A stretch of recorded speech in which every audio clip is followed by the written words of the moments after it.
জনপ্রিয় সামাজিক যোগাযোগ মাধ্যম টিকটক নিষিদ্ধ সংক্রান্ত আইন স্থগিত রাখতে সুপ্রিম কোর্টের প্রতি অনুরোধ জানিয়েছেন যুক্তরাষ্ট্রের নবনির্বাচিত প্রেসিডেন্ট ডোনাল্ড ট্রাম্প।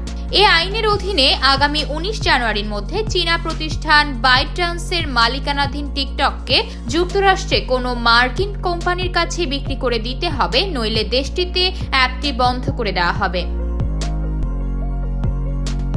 এখন আইনটি স্থগিত রাখার অনুরোধ জানানোর পেছনে ট্রাম্পের যুক্তি, 20 জানুয়ারি হোয়াইট হাউসে দায়িত্ব গ্রহণ করার পর এই বিষয়ে একটা রাজনৈতিক সমাধানে পৌঁছাতে তাকে সময় দেওয়া উচিত। ট্রাম্প ওই অনুরোধ জানানোর পর এই বিষয়ে 10 জানুয়ারি সর্বোচ্চ আদালতে শুনানি অনুষ্ঠিত হওয়ার কথা রয়েছে। যুক্তরাষ্ট্রের কংগ্রেস গত এপ্রিলে নির্দিষ্ট সময়ের মধ্যে টিকটক বিক্রি নইলে বন্ধ করে দেওয়া বিষয়ক বিলের পক্ষে ভোট দেয়।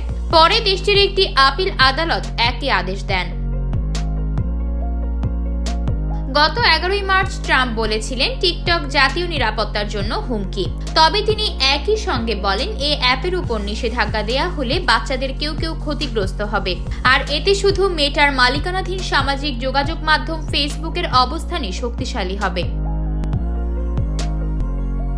যুক্তরাষ্ট্রে টিকটকের 17 কোটির বেশি ব্যবহারকারী রয়েছেন, ফলে এটি সে দেশে একটি গুরুত্বপূর্ণ ডিজিটাল মাধ্যম হিসেবে দাঁড়িয়ে গেছে।